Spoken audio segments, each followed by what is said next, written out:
बिस्मिल्लाहिर्रहमानिर्रहीम। अस्सलाम वालेकुम। रमज़ान का महीना अल्लाह ताला की रहमतों, बरकतों और कामयाबियों का महीना है। अपनी अज़मतों और बरकतों की लिहाज से दीगर महीनों से मुमताज़ है। माह रमज़ान में अल्लाह ताला जन्नत की दरवाज़े खोल देता है और जहन्नुम के दरवाजे बंद कर देता है और शैतान को जकड़ देता है ताकि वो अल्लाह के बंदे को इस तरह गुमराह ना कर सके जिस तरह हम दिनों में करता है।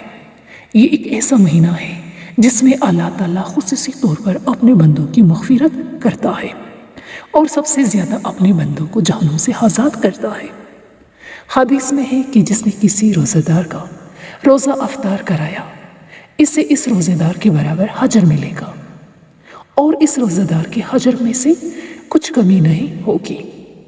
एक और हदीस में है कि आप सल्लल्लाहु अलैहि वसल्लम ने इरशाद फरमाया, रोज़ा जहन्नुम की आग से ढाल है जैसे तुम में से किसी शख्स के पास लड़ाई की ढाल हो। एक और हदीस में है, हज़ूर सल्लल्लाहु अलैहि वसल्लम ने फरमाया, रोज़ादार के लिए दो खुशियाँ हैं, अफ्तार करे तो खुश होता है और जब अपने रब से मिलेगा तो रोज़े के बायस खुश होगा। हज़रत अबू हुरैरा से मरवी है कि आप सल्लल्लाहु अलैहि वसल्लम ने फरमाया, आदम के बेटे का नेक अमल 10 गुना से लेकर 700 गुना तक आगे जितना अल्लाह चाहे बढ़ाया जाता है। अल्लाह ताला ने फरमाया है कि सिवाय रोज़े के, क्योंकि वो मेरे लिए है और मैं ही इसकी जज़ा दूंगा।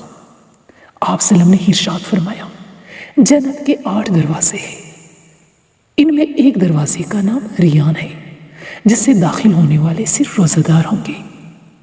एक और जगह इरशाद है, ये सब्र का महीना है और सब्र का बदला जन्नत है। आप सल्लल्लाहु अलैहि वसल्लम ने इस माह को 3 हिस्सों में तकसीम फरमाते हुए और अशरे की अलग खुसूसियत का जिक्र फरमाया। इस माह का इब्तिदाई हिस्सा रहमत, दरमियानी हिस्सा मग़फ़िरत और आखिरी हिस्सा आतिश दोज़ख से आज़ादी है।